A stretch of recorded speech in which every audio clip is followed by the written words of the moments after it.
Hello and welcome to Peak and Roll, a podcast about all things NBA. But today we're with Caleb Mushinski, one of my great friends. He was on for the draft special last episode. So, how are you doing today, Caleb? Doing pretty good. I'm excited to get to start my 9-day vacation off of work for over the holiday week. So, Oh, lots of basketball news. Free agency started today. FIBA U19 is going on right now. That's gonna super exciting, really picking up. So, pretty good right now. yeah. You went over everything we're going to go over today. You touched on everything: free agency, FIBA U19, all of that, and much more. I'm excited to get into this episode because, like you said, and like I just said, uh, free agency started tonight at 6 p.m. And Mhm. after the dust has settled a little bit at 3.5 hours later, I was left a little bit. I don't even know how to put it. I just wasn't super happy with the result. I was glued to my phone all day, listening to all these different rumors, waiting for big news. And I think the biggest news for me was hearing Bruce Brown get 20 million a year, even though it's only, what was it, 2, 3 years? Yeah, it's 2 years. I think $45 million a year, or not 45, 45 million total for 2 years. Yeah, that's crazy. That's a lot of money for Bruce Brown, but I mean, whatever you can do to pry him away from a contender. Uh, Hey, I mean, shout out to Bruce Brown, former Pistons draft pick. That was a guy who, in my opinion, would have went lottery if he never had that season-ending injury when he was at Miami. Because if you look at his Miami highlights, they were just—I mean, the dunks he was throwing down was absolutely insane, like a near triple-double guy. But to see him win a championship and go get paid after that, it's really cool to see for a second-round pick. Yeah, and normally in those situations, I would have kind of been upset to see a guy break up a team that had the potential to be a dynasty, but they couldn't. I think they could only have offered like around 10 million, a little under, a little more. So getting Yeah. 22 a year is fantastic news for Bruce. Good for him. And news that dropped pretty recently was Fred VanVleet signed a huge contract with the Houston Rockets, tearing him away from the team that took a chance on him, the Toronto Raptors. So, what did you think about that, Caleb? I love Van Fleet to the Rockets. I know we talked about last episode, Amen Thompson possibly being the point Yeah. guard of the future. This is a great bridge into him developing. I think Fred Van Fleet, people can say what we want about him having a down season last year, but he'll be a great point guard mentor, someone who has an NBA championship under his belt already as well. I think he's going to be really good for the Rockets. I think Ime Udoka is going to find a good way to use his veteran leadership to keep the young guys in check. I really like the signing for that. Maybe not so much getting paid 40 million some a year, but I mean, in Yeah. today's NBA, that's just how it goes sometimes. Well, and Houston has to hit that floor because Exactly. you have to get a minimum or else there's some stipulations with that. Right. So congrats to Fred for finally getting paid. I know he took a bet on himself when he declined that extension. Was it last year, a couple years ago? Yeah. So just very happy to see him getting paid. And in Houston, that's an interesting fit, like you said, being able to be that mentor guard for Amen Thompson. I'm curious how their lineup is going to look. I know they still have a lot more money to give, so there could be more things to play out. But him at the Amen at the one, him at the two, Jalen Green at the three, or Amen coming off the bench. But it's hard to imagine a number three or number four pick, sorry, coming off the bench right away. So I don't really know. Yeah, especially with Houston. I mean, I don't know if I'm ready to call them a contender just quite yet. I mean, not a contender, but Mm, like a playoff contender or play in at least. I mean, maybe this year they'll make the push to the play-ins. I know there's some teams in the West that just really haven't found their footing yet, but at least now they can hopefully improve off their record from last season. Now they were one of the worst teams in the NBA. But I mean, you look at all the young guys who get another year under their belt. They get a legitimate coach in Ime. Now you got your hmm veteran point guard in Fred VanVleet. You have a great draft from Ben Thompson and stealing Cam Whitmore at 20. They're definitely a fun team to watch, and I would definitely look out for them coming next Yeah. year. Yeah, I'm really interested, especially to see how their young guys do, because those are Mhm. the guys that are going to lead them to the plan. You're not signing Fred VanVleet for him to carry you to the plan. It's all on Jalen Green. It's on Right. Shangoon.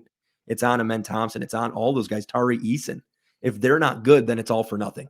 So if Jalen Green's the best player, that's their best route to the plan because I don't think with Fred as your best guy, you're going to make it, seeing all those teams that are absolutely stacked in the West. And with the West, there's so many great teams, especially like the Sacramento Kings, who were rumored to be getting Kyle Kuzma earlier today. But then the news broke that he's staying in Washington. Even had a tweet that said something like, DC, we're going to turn it around. I want to win with you.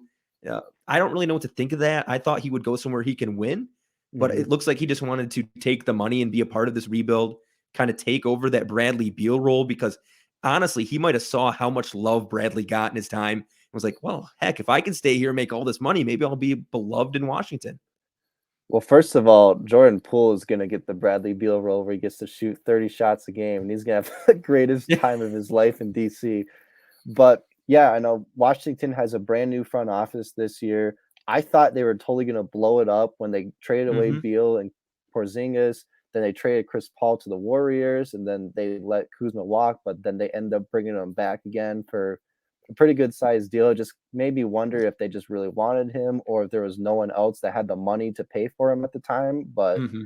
I do like Kyle Kuzma as a player. I thought he's been really good in Washington, like really underrated. But I don't know how much he's going to contribute to them being a playoff contender next year, but Yeah. at least with the direction their roster is going, it looks like they're committing to a new rebuild, like a new brand new look. I mean, Bradley Beal was the needle mover, I think. Once you move off of Beal saying, he's been here for almost, I don't know, almost 10 years, maybe even more than 10 years, because I think he was drafted in 13, but to Hmm. finally move off of that Bradley Beal piece and just to see him take this new direction, at least it's a good direction moving forward for Washington. Yeah, look at all the pieces they have that they can still move to get assets. Mhm. You look at Denny Avdia, you look at Corey Kispert, you look at their plethora of point guards they have. There's going to be contenders that need one, and they have a Monte Morris. Pretty sure they have DeLon Wright too, right? They also have, and I think I mentioned this earlier, yeah, Tyus Jones too. His has an Hmm. expiring contract this year. Someone who was very good for the Grizzlies. I thought Yeah. he would have been the substitution for Ja while he serves a suspension. Instead, they chose to do the trade for Marcus Smart to take over that place for 25 games, which is still a great trade. I mean, Hmm. Marcus Smart fits that. If you want to go back to the good old grit and grind Grizzlies days, Yeah. I think he fits the culture there. But Tyus Jones is a solid player, just really good passer, doesn't ever turn the bar over hardly. I mean, if Washington chooses to ship him at the deadline or before then, I think someone's going to pay a good price for him. Yeah. It's crazy to think how many assets they start with. And Hmm. last episode, as I was going through editing, I noticed how many times we mentioned the Detroit Pistons. And I'm going to mention the Pistons again right now, Might saying as how they started their rebuild with absolutely nothing. I think they got a total. Oh, there's the hat. Yep. Oh, this isn't a Pistons hat, but the jersey, my shirt. Anyways, they started with a second round pick coming from Blake Griffin, along with Andre Drummond, along with not Brandon Knight. What the heck am I saying? Reggie Jackson, because they waived two of those guys. Pretty sure they just got a second for Drummond. So a second combined for all of them. Hmm. And the Wizards, they got all those, they got a lot of assets to move now that they're starting their rebuild. I think the biggest one is Jordan Poole, having a guy that can be their stable piece. So it's just nice to see that they're not at ground -20. They're kind of at Right. -5 right now. So that's going to be a fun rebuild to kind of watch as time goes forward. And moving to the next team for free agency is the Lakers. Oh So yeah. they kind of retained Rui Hachimura. They didn't kind of. They did retain Rui Hachimura. They got Cam Reddish. Didn't they get Torian Prince as well? I didn't. First of all, the Cam Reddish news is new to me. I didn't know they just got Cam Yeah, Reddish. it's a That's super. I think it's on a minimum contract. minimum contract for 2 years, which Nice. is Yeah, they. yeah. Oh, sorry. Yeah, they signed Torian Prince today too. They also signed Gabe Vincent from Mm, Miami, someone who was really good undrafted player for them. And yeah, as you mentioned, Rui Hachimura signed a 3-year, $51 million deal. And so it's just interesting to see now because you just wonder with Austin Reeves how that situation is going to work. I knew they had a qualifying offer for 4 years, 52 million, but I don't know. I don't know what kind of money they have left to pay him that. yeah, I'm trying to think of where he would go. My first thought was maybe Houston, but they just signed Fred VanVleet. They don't really need another guy to play the one or the two or even the three. I don't think he played much three in Los Angeles. You also think of like, I don't even know who else could really take a shot at him. Maybe San Antonio. I'm glad you said San Antonio because I was going to say one team that I've heard circulating a lot through is San Antonio, and I think that Hmm. would be a pretty good fit for them. You give them a veteran guard presence to play the 1 and 2 because they don't really have a set point guard. I mean, technically, they re-signed Trey Jones today. He's technically their point guard right now, their starting point guard. But after that, I can't really think of who else really runs Mm, the offense for them. So yeah. that would be an interesting destination. I think San Antonio, just because they have a ton of cap space too, and just as you mentioned, there's a penalty if you don't meet a minimum number for salary. I think they could take a swing at someone like Austin Reeves just You to might fill as up that well, void. Yeah.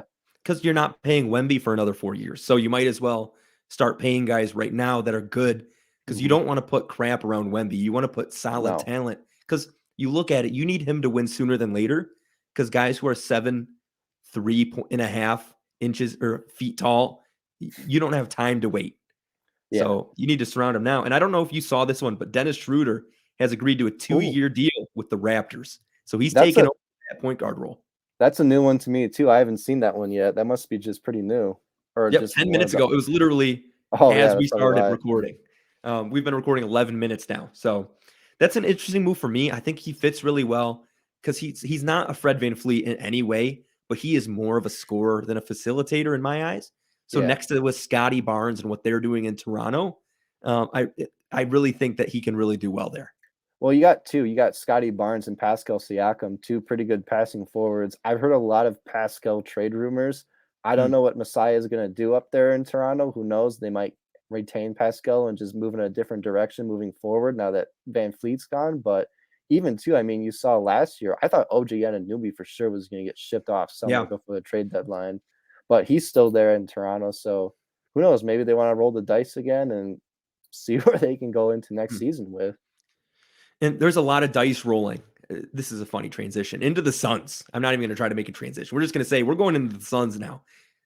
With their main core, their super team of Devin Booker, Kevin Durant, Bradley Beal, and DeAndre Ayton, they've needed to kind of surround that with entirely minimum contract guys. And Mhm. that's exactly what they've done so far in the first 3.5 hours of free agency. Drew Eubanks is now a Sun. I'm pretty sure Damian Lee re-signed. I don't know about Torrey Craig if there's any news on him yet. I haven't Um, seen anything about that either. I need to take a look, but I don't think I have as well. Drew Eubanks signed after they got rid of Jock Landale, um, which is a very Utah, interesting move. so Utah Watanabe is also they signed Yep. him to a contract, but yeah, it's interesting with them because they have that four-player lock, that huge salary tie-up in Ayton, KD, Booker, and Beal. I thought they were going to possibly move DeAndre Ayton just to clear up that Mhm. 30 million a year in cap space, but so far it seems like they're going to hold on to him. They're going to try and make amends because I know him and Monty Williams didn't really get along from Mhm. what's pretty much what the media says, and I know him and Chris Paul butted heads a little bit too, but who knows what I mean, with those two guys gone, maybe it's going to be a fresh start for Ayton. Bring someone else in. So I guess we'll just see how that works out with them. Yeah, I'm excited to see how it works out in terms of the CBA over the course of a few years. Hmm. Because if they keep this core together, there's going to start being penalties for being over that second apron. And they're just overspending way over because they're not thinking, oh, we have to trade off contracts to get under it like Golden State did by trading Poole, getting that expiring Chris Paul contract. They're saying, give us these 4 stars. We'll just guy minimum guys. We'll take whatever stupid penalty there is. So Right. that could go down as one of the riskiest things that could end up costing you Devin Booker in the long run. But if they win a championship, it'll all be worth it. Well, look at too. I mean, a big factor for that as well as Matt Ishbia, Mhm. Michigan State alumni. Shout out to him. But he took over the team, and right away, the first thing he does when he comes in, trades for Kevin Durant. So if you have Mhm. someone too, and look at he even just traded Chris Paul for Bradley Beal as well, and went all in on Beal. But if you have an aggressive owner presence like that, I think the Suns are going to be just fine. I don't think he's going to really mind paying the penalties or anything for luxury tax. He just wants to win. That's what he Yeah. wants to do. From when I've heard him talk on podcasts, he's all in. He just Oh, yeah. wants to put all of his chips in the middle of the table. He wants to go and win a championship and bring one to Phoenix.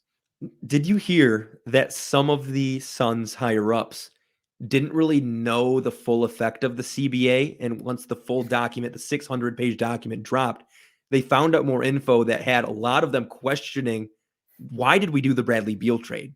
Because Mhm. of those stipulations for 2, 3, 4 years from now. I know there was one rule where if you're over the second apron, I don't know if it's over a certain number of years, but your pick 7 years away is locked. Oh And wow. then your picks are automatically moved to the end of the first round. Doesn't matter where you're at. So there's a lot of things that really penalize these guys. And I don't think a lot of the Suns guys actually knew the full effect of it, but now they're kind of stuck. They can't really do anything about it now. I mean, they're going to have to win or else they're really going to pay an enormous price. Well, I don't think you have to worry about draft pick penalties anyway, because they gave all of their draft picks to Washington for Bradley Beal. So they're like, Yeah. whatever. Yeah. They only have their pick swaps in, I think, a couple seconds. Hmm. So moving forward into our next segment, it's that time of year where we're how many days? Because the draft was last Thursday, right? Last week, Thursday, 8 days ago. Yeah, so it's been 8 days, and we're already talking about the 2024 NBA draft, and it's going to be here faster than you know it. Because every year that happens, I remember looking at the 2020 draft after that was finished, and I remember looking at an article of a way too early mock draft the day after the draft. Cade Cunningham, number one. I was like, how lucky would we be as the Pistons to get that guy? And my thought process was, we just drafted our point guard, Killian Hayes. I hope we don't get the number one pick, so we have to make that decision. And look where we are now. So that's an embarrassing moment for me. But that's also me not doing the scouting as much Right. Well, and that's kind funny of you just say getting that. into it now. That's funny you say that, because like when that mock draft dropped, I said there's going to be. I remember like the start of college basketball that season when Kato was a freshman at Oklahoma State. I Mm-hmm. said somehow, in a way, I would just love for Detroit to get someone like Cade Cunningham, and then sure enough, it happens. We get first Yeah. overall. We get real lucky in the lottery.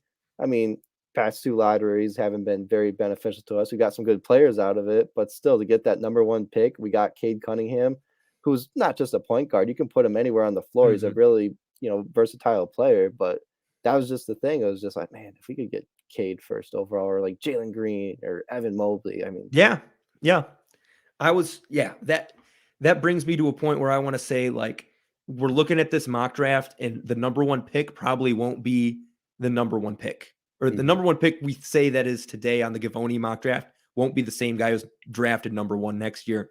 There's only a few drafts where it kind of carries throughout the year. Cade was one of them. Remember, Zion had to have been one of them. And Zion was Victor. definitely, yeah, Victor. Zion was definitely, first of all, 2 years ago, it was a three-way race between Jabari Smith, Chet Holmgren, and Paolo. Yeah, it wasn't But decided till the day of the draft. which, I mean, I still can't believe. I remember when we were at your house watching that. I still Mhm. couldn't. I was shocked that Paolo went first. I thought he was going third overall for sure, but that Yeah, was just cool to see. that was crazy. But leading off at the beginning, and the other thing that peeves me off about this is he projects who the worst teams are going to Oh be. yeah, I didn't even look at Washington that. one, number two Detroit.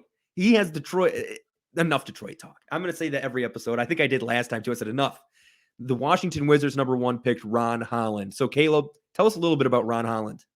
Ron Holland is someone. So initially, he was committed to Texas.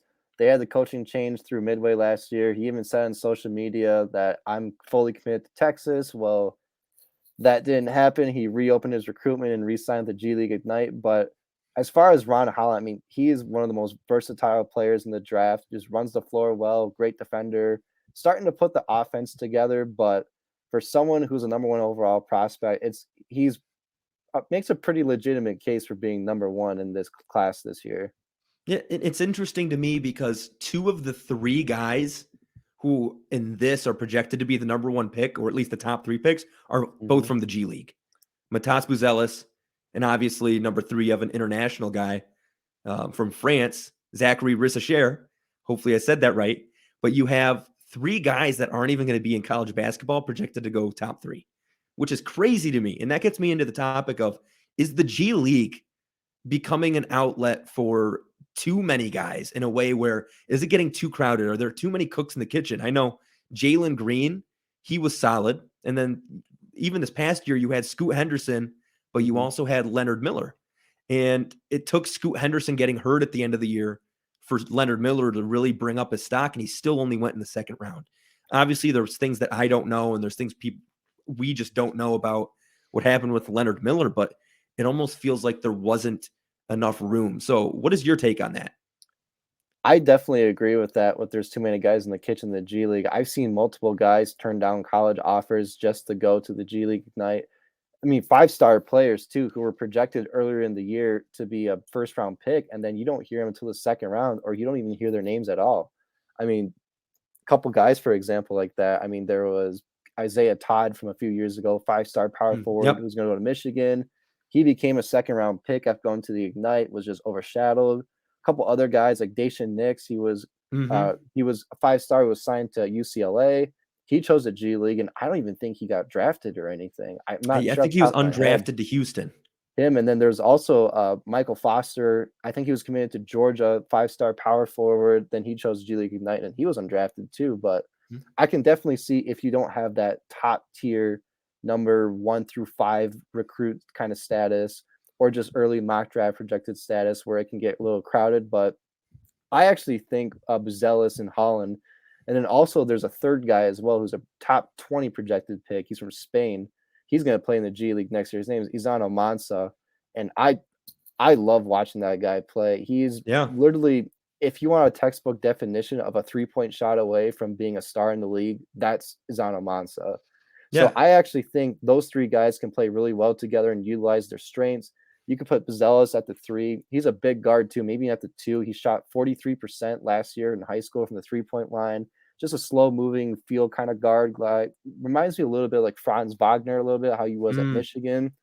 Also, too, you got Ron Holland running the floor. He can have chances to improve on his offense. And then you can have Ozana Mansa down low, where he's pretty much an interior force right now, real efficient interior scorer, but also a really good pick and roll player as well. Good initiator for a passer, and also just a roll guy to the basket. I actually think those three guys themselves, they can play real well together, and they can really utilize off each other's strengths. Yeah, I really like how the NBA is getting to that sort of positionless basketball where everybody can be on the floor together and provide at a super high level. Hmm. I haven't watched too much G League Ignite games, but these three guys, from what I've heard, and even watching uh, Almanza from Spain and U19, Oh that's going yeah. to be a really fun G League team. So that's going to be something I tune into more this year. They also have too a guard named Thierry Darlin as well. He's another first round projected pick. I don't think he was on Givenoy's mock draft, but that's someone too I've seen a name floating around. He's a 6'6" shooting guard, so be interesting to see how he plays in with them too. Yeah, and I don't think I mentioned this at the beginning, but like I said, everybody can be. There's so many guys who have the opportunity to go number one. Did I talk about BJ Boston yet? You have not, no. Yeah, BJ Boston is a guy, and like I said, I haven't done much scouting in the past. Was a guy who was on these lists as a top 5 guy to the Pistons, and I was like, cool, it's going to be fun to see him in the draft cycle next year. The draft cycle comes around, and I'm looking, I'm like, where's BJ Boston? And he's all the way in the second round. Like, what even happened? How do you do that? Like, how how bad do you have to play in college? Or I guess there's the injury factors as well for some of these guys. But what has to happen for that big drop off? So, like, can you even describe that? Just incredibly underwhelming expectations. I mean, BJ Boston was someone who was coming in as a high volume scorer, top 10 national recruit, and then he just didn't put up the shooting numbers at Kentucky. Then also too, there was questions about him on defense not being elite defensive wing or anything. And that's just what ultimately caused him to drop. That just it happens. There's guys who come in as 5-star recruits, and especially look at this past year, for example. There was quite a few letdowns from this past year, so that's why you'll see this year's draft. There will be a lot of really talented sophomores, hopefully. But that's just what happened. I mean, it's sometimes guys just don't pan out. They don't go to the right situation or anything, but it's just what happens. Yeah, I think one guy who is not going to um, go underwhelming or have an underwhelming start to his college career is Justin Edwards. He's been Mhm. my favorite prospect to watch so far. And he's a guy I've been able to gravitate towards just because of his offensive game, being able to do almost everything on the offensive side of the court, create on ball, create off ball, um, prototypical wing for today's NBA. And I think that's a guy who is in that Kentucky system could really turn out to be one of the better scorers in the nation. And I think could separate himself from those G League guys who might have those too many cooks. Well, especially too with being in Kentucky next, he's going to thrive because Kentucky is, for one thing, a fairly young team. They only have 3 returning players from last year on their roster. They have a bunch of incoming freshmen plus a grad transfer center from West Virginia. but especially where they're the most thin is on the wings. They only have pretty much two small forwards, Mm, Edwards and another lower end 4-star recruit. But Edwards is going to get the majority of the reps in at small forward. I mean, I wouldn't be shocked if he averages 18 plus a game next year. yeah, that's going to be exciting to see. At 17 in the mock draft for Atlanta, they have Bronny James, which I haven't watched too much Bronny James, but I've heard he's a good basketball player. But a lot of people question if he should even be this high just due to his status. And I think it's fair to question, but I think people all have to realize that there might be some non on the court reasons why you would draft Bronny James, Yeah. such as, I don't know, maybe getting King James, LeBron James, the best scorer in the league's history, or at least the most points in league's history on their team. And if a team like Atlanta, let's just say, got Bronny James and LeBron next to Trae Young in that squad, that's fun. So it's crazy. A year from now, we're going to be looking at that and saying, "Oh, is LeBron going to sign there in free agency? Is he going to get traded there with a sign and trade? What's going to happen with that?" So Bronny James is one of those weird prospects. Well, with Bronny James for me, I've had a few chances to watch him, and so what he sticks out to me the most is he's a lot smarter of a basketball player than a lot of people realize. I mean, he's obviously not a top tier, elite talent or anything. He's still a very good basketball player and a high recruit, but he's no LeBron James. But for someone at his size and his position, he's a very good catch and shoot 3-point shooter, as well as one of the best wing defenders in the country for his Mm, class. So there are some strengths to his game already that are really, and he's just like LeBron, just a freak bouncy athlete himself. But for Bronny James to bring what he brings to his position and not like as a small forward like LeBron, or just not even a small forward, like an every position player like LeBron, I think there's still a lot of value in Bronny James. And even to next year in USC, he could really thrive in that system under Andy Enfield. He might not be the starting three guard. He might be, who knows? But if anything, he'd be a really good six man.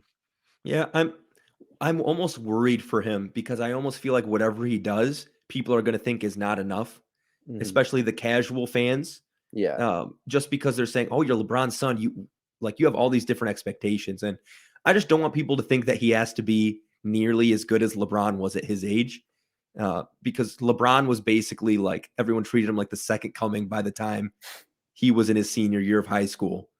Well, that's It, just the big thing too. It's like anyone with a basic knowledge of NBA basketball and understanding of it knows that there's not going to be another LeBron James. And just mm-hmm. because too there's a someone with your name, LeBron James Jr., or to go by Bronny, What a I name! mean, it doesn't necessarily mean you're ever going to live with those expectations. I mean, he's not even the number one player in his recruiting class. He never Hmm. was either. But that's just the thing too. The casual fans are going to rip on him, whatever. But all the basketball analysts, they're going to pin down on what he Yeah, does best and how he can help a team win. hmm and that's exciting to me. Is how he can break the mold and kind of create his own journey. Are there any other guys in this class you want to talk about before we take our break? There was a few guys I was really shocked to see on a Givenoy's mock draft. There were some there that I was a little blown away by. I know there was one guy named Ryan Dunn from Virginia, Mm, sophomore power forward going to next season. I didn't see him on any mock drafts. Givony is the only one that I've seen, but he's an elite defender, and there's some kind of crazy shot blocking percentage that he has that really stands out about him. But otherwise than that, I mean, I like him as a player. I think he's a great high energy guy, but I didn't really see like first round status for next season from him. But that was the one that just jumped up to me like a big head scratcher. There was some guy from Spain as well. There was a point guard who I guess has not ideal athleticism and makes a lot of mistakes and gets a shot blocked a lot. I can't think of his name off the top of my head, but I didn't really know who he was. I never heard of him, but just to some of the guys that he left off, I was really surprised by. I mean, there's one guy like small forward, top 10 recruit going to Indiana named Mackenzie Mbako, one mhm. of the best 3-point shooting, maybe even the best 3-point shooting wings in his high school class. I've seen him as a consensus top 20 pick. He didn't include him, so I was a little stunned by that. And just a couple other upperclassmen guys I was surprised by too, like Riley Kugel from Florida, Trey Yeah. Alexander Creighton, Baba Miller from Florida State, Judah Mintz from Syracuse. But other than that, I think it's in no whatever order, he's got pretty much the majority of the guys in that first round that you see everywhere else. Yeah, it's tough because at this time, all you're going off of for a lot of these guys is high school tape. So it's Right. how are people going to appreciate it um, versus how is another person going to appreciate it? So eh, like looking at this, even if he's one of the best in the business at it, there's going to be so many mistakes, and that's the thing I'm the most excited to see. And like I said earlier too, you're going to see an influx of veteran players. I think I wouldn't even be surprised if it was like 60-40 multi-year guys over international and freshmen because there's just that Mhm. many great players who came back to college for another year. There's so Yeah. much promising talent, and if any of these five-star freshmen like last year they don't pan out correctly, all those guys who came back for another year and who are in first round conversations this year even, they're going to jump ahead. Yeah, that's exciting to me, especially, and I know we've talked a lot about the CBA in this episode, or maybe we touched on it a little bit also with the last episode, is these older prospects are going to be so much more valuable. Mhm. Looking at, especially at the Phoenix Suns, I mean, they're a team that has to get minimum guys. They have to get Yeah. guys who aren't worth a lot. And if you can pick second round, or even those guys, I'm not even going to say second round anymore because maybe they're now late first round, the older college players who can come in and contribute on short term, easy to navigate contracts. I mean, that's what's going to matter to these really good teams, and even late lotto teams that want to try to compete next year. They're going to need those guys to come in and help right away. I agree. The way I look at it too is when you have someone in the late first or mid first, even they're trying to make the playoffs. They're also trying to win now. I mean, a perfect example from last year's draft was Christian Brown going to the Denver Nuggets. I mean, they found out they needed a guy like Christian Brown, and even look at he had his moments in the finals. He had that one big game where he had like 17 off the Mm-hmm. bench. But that's just exactly what happens when you're in that area. You need guys to help you win now. You can't afford to take projects if your window is only so open. Yeah, and I can see the Spurs maybe going that route going forward. Oh yeah. So that's going to be exciting to see. Even if they're at the top of the draft, they might still pick some older prospects. But cool. We're going to take our first break, and when we get back, we're going to be talking about FIBA U19. Welcome back. We are moving on to talking about the FIBA U19 World Cup, and it's going full speed. We had the quarterfinal game today where we saw a lot from all these different teams, and we're going to be talking about the past a little bit. We're going to be talking about the China game, USA versus China, which was a couple days ago. And I just want to highlight a player that a lot of people might not know about. But if you are watching the U19, you know about Tobe Awaka. And the big thing is he helped the USA kind of create a huge lead against China. They were trailing 59-58 late in the third. And then USA went on a 19-0 run that started in the late third and extended into the fourth to go up 78-59. There were four different US players that combined for the 19-point score then, but Tobe Awaka led the way with 10 points of those 19 points during that 5-minute span and finished that game with 14 points, or sorry, 15 points, 14 boards. 7 of them were offensive rebounds. Also had 2 steals. So he showcases basically everything, minus a jump shot. But he is a high level energy guy, and he's going to give it no matter what.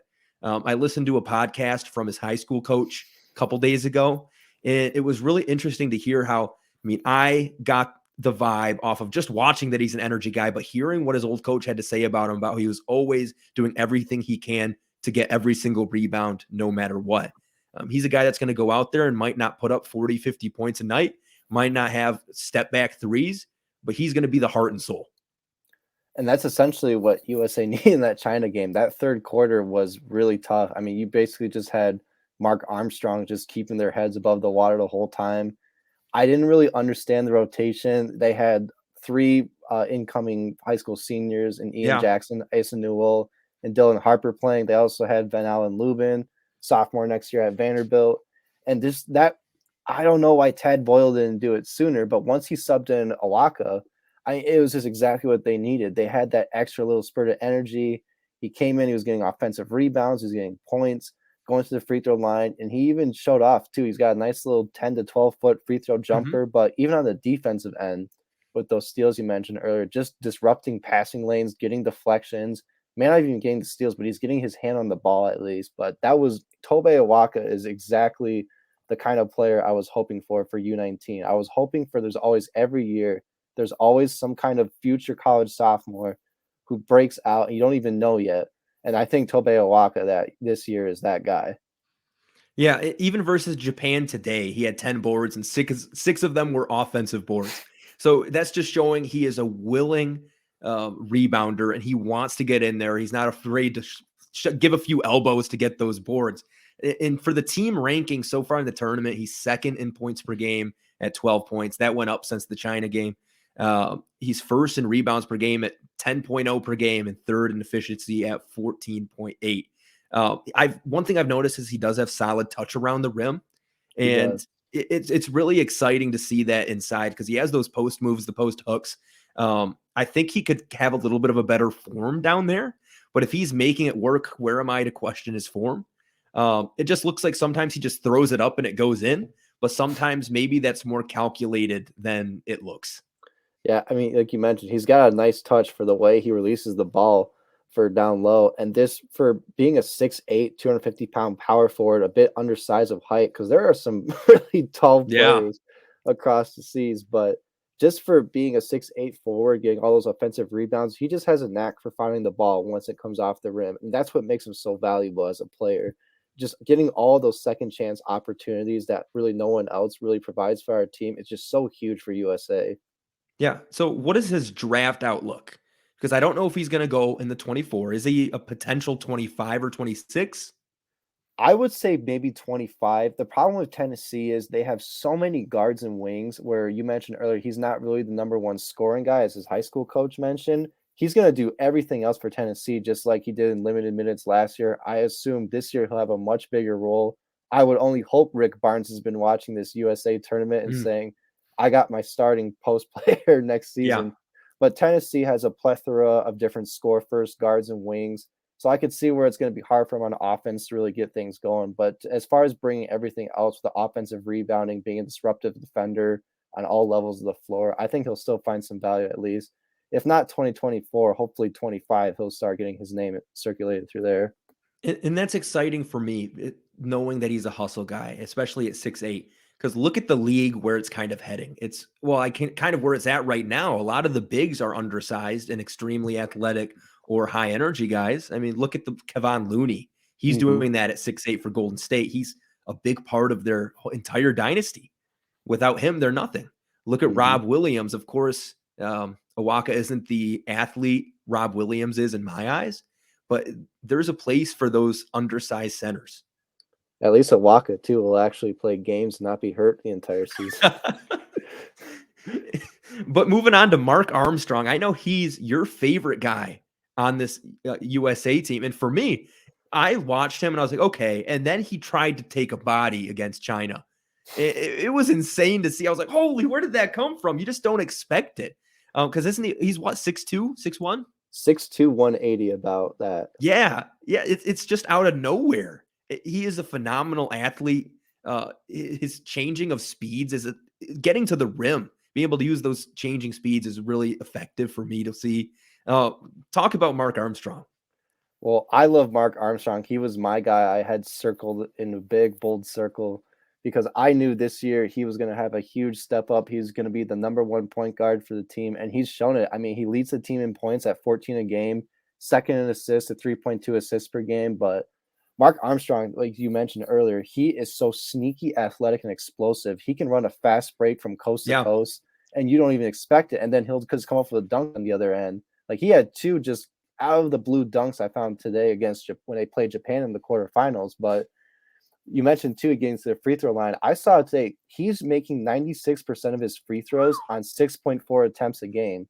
And what makes him so good too is when I watched him against Japan when he got his first foul drawn, that's when he was really good at reading the floor. He understands how Japan was guarding him, so he knew who to attack and when to attack. But aside from being just a scorer, I mean, his three-point shot hasn't really been necessarily great. I know last year as a freshman at Villanova, he only shot 24% from three. So I'd say that's his number one concern, but he is a pass first guard. He's always looking on the floor. I don't know if you missed it or you saw it today, but it wasn't big because it was an assist. But there was a point where he was at the top of the key. And so Asa Newell on the left block had a backdoor cut. And I thought, like, I telegraphed it in my head, he's going to go to him. What I did not see on the floor in the time, because I was just so focused on that one series of plays, Eric Daly cut from the Mm. right corner, made a backdoor sideline cut, and Mark was looking at Newell, but instead he just threw a little backwards bounce Yeah. pass. I mean, Daly missed a little bunny layup, easiest layup you could have possibly made, but still, just to have that kind of court vision awareness. He's also too only averaging 0.8 turnovers a game. So his assist to turnover ratio, if I'm doing my math correctly, is 4-0 or 4-1.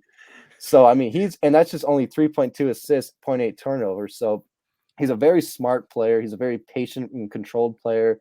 I would not be. I mean, I would be honestly surprised if he's not the starting point guard next year at Villanova, or else Kyle Neptune's doing his job wrong.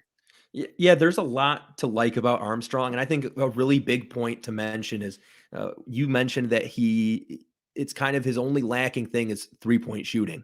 Hmm. And with his free throw percentage that high, he has the touch, he has the form, he can do it from there. Just take a few steps back and you got it. Hmm. It will take time, but usually when you see a good free throw shooter like that, I'm not really worried about his transition into becoming a better 3-point shooter, and that just takes time. It's really exciting to see.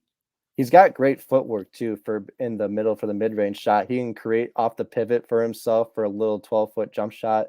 So he's got the inside down already, but I just think of him as someone like I know I mentioned Christian Brown earlier. When Christian Brown was coming out of the draft, he was like top 5 in interior finishing and scoring.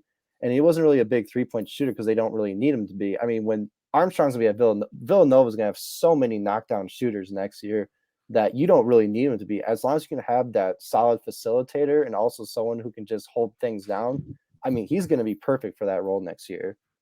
Yeah, I always love Villanova players. When you go from the Jalen Brunsons to the Sadiq Bays, there's so many, and they all have that kind of hard work mentality, the toughness, and the willingness to get better.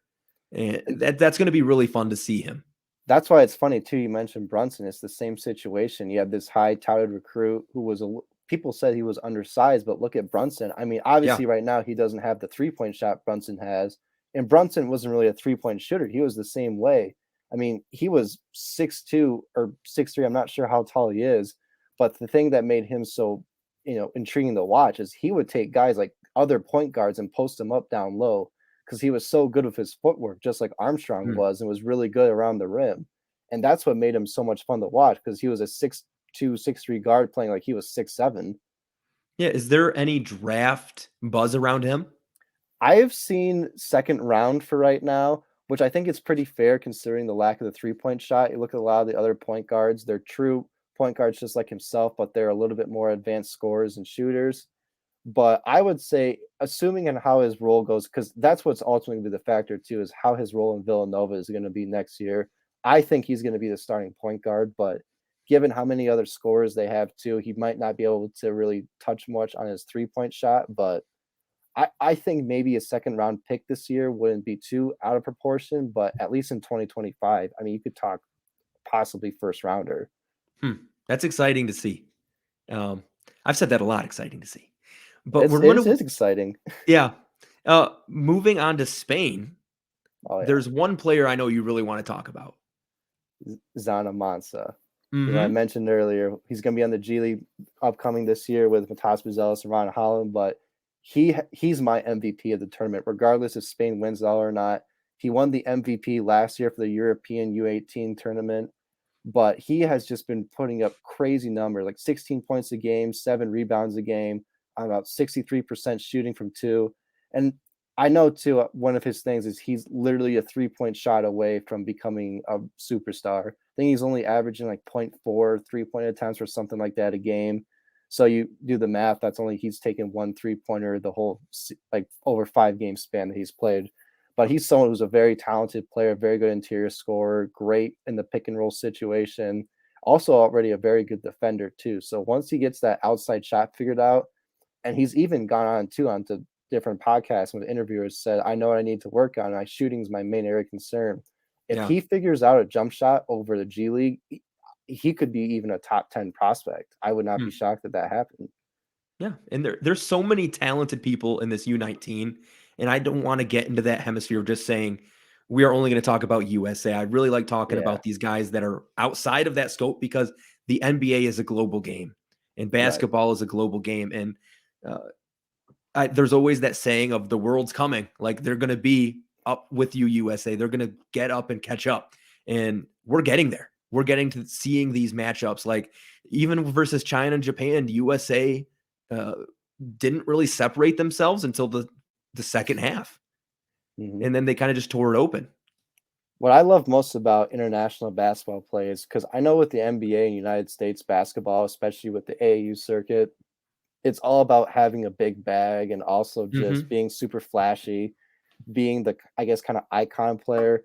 Was when you go overseas, I mean, you look at guys like Jokic, Giannis, it's all about fundamentals. If you're Yeah. not fundamentally sound when you play in those US in those open tournaments, I mean, you're gonna struggle. I mean, look at USA's like adult roster from a few years ago. Oh, I I mean, remember that. That was Draymond horrible. Green Draymond Green was one of their best players because he was very fundamentally sound. He wasn't all about just getting the flashy shots or anything, but Draymond understood that, and no one else really did because they're not used to that playing of style. But that's just the thing. You get one of those high IQ fundamental players, and they're going to try and fit the mold for how international basketball is played. And before we get to the kind of questionable players so far, do you have any other guys you want to shout out? I do. So first guy is Alex Sarr from France, 6'11" forward. He's going to be playing in the Australian NBL League next year. I really like how he moves for a 6'11" big man. He's very fluid, has potential to be a stretch guy, but already defensively he's got it down. I was watching him today against Serbia, where he played perfect defense, where he was on the perimeter against a guy drove it on him, just stayed in front of him the whole time with his hands up. And once his hands were up when the guy shot, he blocks the shot. He even had a steal on the inbounds pass just from his length alone. I really like Alex Sarr. I know he's a top 20 projected pick next year, Mm-hmm. and he keeps it up and puts the offense together. I can definitely see it. I also want to give a shout out to Baba Miller for Yeah. Spain. Their do it all player. The past 2 games, he has just been lights out for them.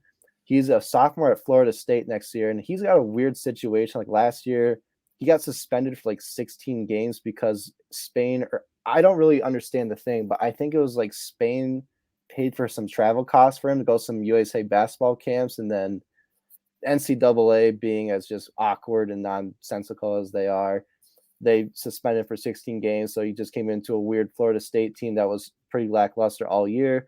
I think he's going to have a huge year next year, possible first round pick in 2024. And I would expect him to take the Scotty Barnes role Yeah. that he had a few years ago, being that multi-dimensional forward who can create for others, but even too, just even as a better offensive shooter than Scotty ever was. Maybe not so much the same on defensively, but he is still a very versatile defensive player. So I would say, as far as shoutouts, I think those are my other 2 guys for right now. Now that I think, I do have one more one more guy I want to talk about. The guy from Turkey, Burke. Okay, of course this was gonna happen. I can't remember how to pronounce his last name. I think it's Boyu Tunçel. Burke No. Boyu Oh, Tunçel is a yeah. 6'10" power forward, potential second round pick in 2024.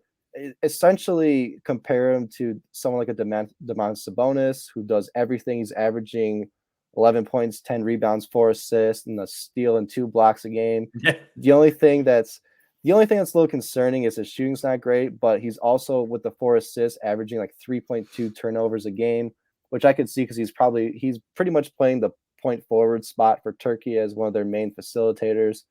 But he's also someone too I'm very fascinated by as well. So I would really like to pay attention to him. Guys who maybe have been underachieving, guys who have maybe, I think underachieving is a I really think good word for it. underachieving's fair. Yeah. And the first guy is Zachary Rissacher from France. And I'm glad we have a full year to like learn the pronunciations. But Right. anyways, on the mock draft, I think he's projected number 3. And he's a guy who I just don't see as an on-ball creator. I think of him more as a off-ball scorer, and I don't think that really translates too well to being a top draft pick in the NBA. When you think of guys who lead your teams to a championship, like a Jason Tatum, even though he's not the best facilitator, he gets it done. Like Yeah. you look at Kevin Durant, same way. That was one of the guys too that I was really looking forward to playing, because especially he's a consensus top 7 on everyone's big board pick, Mhm. but I watched him play a few times and he's just been super underwhelming. I mean, the first round and then the quarterfinals, he's been a little bit better. But those first 3 games, I was just really not impressed with him at all. Yesterday, I mean, in a blowout win, he somehow managed to foul out when they're up by 50. I've never heard of that before, but even today against Serbia, he has 2 fouls in the first 2 minutes of the game, 0 shot attempts, 1 turnover, no other statistic. He turned it around a bit in the second half. He had 4 steals, which is nice to note.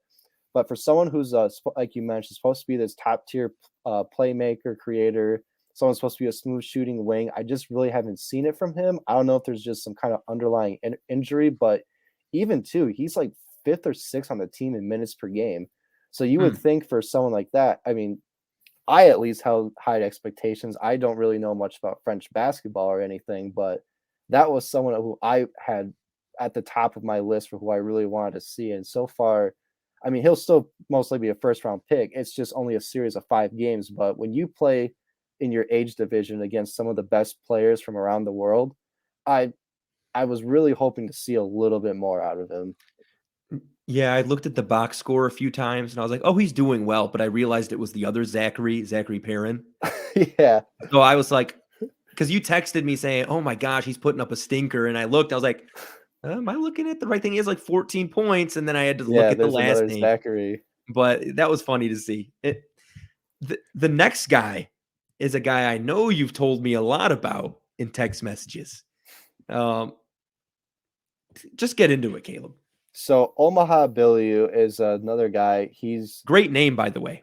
Yeah, great name. He's a 5-star recruit, top 15 player heading to Iowa State next year as a freshman. I had some pretty high standards for him too, and he has been also a little bit underwhelming. Today, he had a great game offensively. So when I read his description at first, and that fit him pretty well, he's a very wiry, athletic player with a high energy motor, and he has a good touch too today. He really showed off his 3-point shooting and a catch and shoot perspective, but as far as creating his own offense, that's not really there as well. And he got a couple easy buckets, but he runs the floor really well and can finish. He had the one little layup mishap, but for someone on the defensive end, I've seen him just getting constantly blown by players. He doesn't really do much of an effort for rebounding either. So that was just someone too. It was a projected first round pick. I've seen as high as number 8 on someone's big board. Wow, And yeah. I mean, if he was playing like that and you drafted the number 8 today, if I was a owner of an NBA team, my front office would be gone. And I'm not saying that as like any disrespect or anything, but I mean, I've just watched this guy a few times and it's clear that, I can see that the energy is there and the 3-point shot is definitely there. I think he's got a good shooting mechanic, but he needs to find, in my opinion, that level of just balance between intensity and control, because I think once he Mm, figures that out, then he's really going to start putting it together. But just from watching him those first 3 games was just really tough to watch. But from what I saw today, especially, it would definitely made change my opinion a little bit on him. yeah, I'm glad he put up a good performance today. It's good to see, especially from guys touted so highly, because you Mhm. don't want to see them put up stinkers night after night. And I think that the conversation we had about him just now would have been a little bit more not A little bit, aggressive, but not, I wouldn't say aggressive, but it definitely would have had the positive upsides that I mentioned. yes, But yeah, yeah, he's just a young kid too. I mean, he's only 19 years old, but still, from the first round perspective, if I have a not so much contending team, but I traded for somebody's pick, then yeah, I would roll the dice on him for just for a developmental project. The potential is definitely there. But if I'm someone who's trying to win now, you mentioned the new CBA rules, then I probably am going to overlook this guy and take someone else. yeah. And the good thing is, no front office will go just off of the U19 stats, No. because even if he had a subpar performance throughout, nobody will look at that if he puts up great numbers in college. Yeah. I was going through past teams, U19 teams, and Cade Cunningham. He shot 1 for 19 from three over the whole entire tournament, That and he sounds was like still the Mark number one pick. Armstrong. Yeah. Yeah, so it's not a end all be all. So when we're talking about questionable performance, we're literally just talking about their performance over these past games. We're not talking about them as overall players or their career outlook. It's all just talking about the facts of what we've been able to see. Right. And like I Um, said, it could be totally different next year at Iowa State. I can't, he'll have a good chance next year. Their power forward room's a little bit thin. And TJ Otzelberger has been really turning that program around. He's been putting out some good talent. So who knows? I think he'll probably have a much better role at Iowa State, but it's just probably different too. I mean, you're playing somewhere in Hungary where the time zone is different. You're playing back to back to back games. You're not really adjusted to it. So that definitely plays a big factor into things too. Yeah. But yeah. Yeah. There's one more on the list, and it is the coach of the team, Tad Boyle. Sorry, my alarm went off. I'm assuming some of this has to do with rotations. I say this to anyone who's a Colorado fan, and no disrespect to Tad Boyle. I know he's had some success, but I wouldn't really be counting on a national championship unless something really went down with the other teams. But just from, like I mentioned earlier with China, he was playing the 3 high school seniors in that game. It wasn't really working out well. It took him 6 minutes to finally sub in Tobe Awaka. But just some of the rotations today, he went for platoon rotation, which didn't really work out for the first part of the game against Japan. Eventually, I don't know if it was so much Japan let off the gas or we put our foot on the gas, but just from watching him, I mean, I just had this as kind of a joke, like anything too serious, but I was just watching some of these rotations and stuff like, man, like you could do so much better with some of these lineups at times. For this kind of setting, it's so hard to figure out what these coaches should be doing because they're kind of just going on the fly. Of course, you can game plan, and there's always a learning curve for these guys as well, even if they've done it before. Well, I mean, you look too, like the only guy that's going to be playing for his roster next year is Cody Williams. Yeah. And so like Cody Williams had a great game today. I still think he's still trying to figure out where he fits, but even look at 2 years ago when Matt Painter was the head coach, and the star player of that team was Jaden Ivey, because he understood Jaden Ivey. He had him for a whole year. He knew how to utilize him. He also had incoming freshman at the time, Caleb First, a top 30 recruit. And First had a pretty good tournament as well. But that's just the thing. When you're a coach, you're given all of this talent from all over. Some of them you have no idea on. You might have scouted them in high school. You probably never even played against them in college. So just to be able to put it together on the fly. But I mean, it's not so much like, putting on the fly, but it's just more of you're trying a lineup out and it's not so much working. So you should have probably made some changes 2 or 3 minutes ago instead of dragging it out for this long. But that's just my general thoughts. That doesn't really matter or anything. And looking at the rest of the tournament, we're going on to the half finals, and you have Spain versus Turkey and the USA versus France. So there is a world we see your guy from Spain for matching up against the US in the final. And that's going to be exciting to see. It's going to be exciting just to see France tomorrow against USA. And that's also, if you want to watch it, for anyone who's interested, you can find a live stream on YouTube. It's tomorrow at 11:30 a.m. USA plays France. I know Spain and Turkey is before it. I actually have that time pulled up since we're in a time zone difference. They're what time are they? Oh, they're actually later in the day. So they play at 2:00 in the afternoon, Spain and Turkey. So if you're on Eastern time zone like us, you don't have to get up super early on a Saturday morning just to watch a bunch of 19, 18, 17-year-olds play basketball. But if you got nothing better to do and you're interested in seeing it, it's definitely very fun to watch. Yeah, if there's going to be anything crazy happening tomorrow, we might have to have an emergency little 5-minute, 10-minute overview of what happened. Tobe Awaka, 50-point, 30 rebound game. Yeah, if USA goes down, I think that's grounds for emergency episode. Oh, yeah. But we're going to see what happens with that.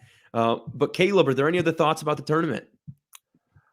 I think I got everything out that I wanted to really cover. But yeah, I mean, it's just been a fun tournament. It's cool to see some of these guys early on ahead of next season, especially some of these early on draft prospects. But yeah, just a fun tournament to watch. Awesome, Caleb. We're going to check out for the day. I hope everybody listening has had a great time listening. And if you're on YouTube, make sure to give a thumbs up. If you're on Spotify, 5-star review. Thank you for joining us. Peace out.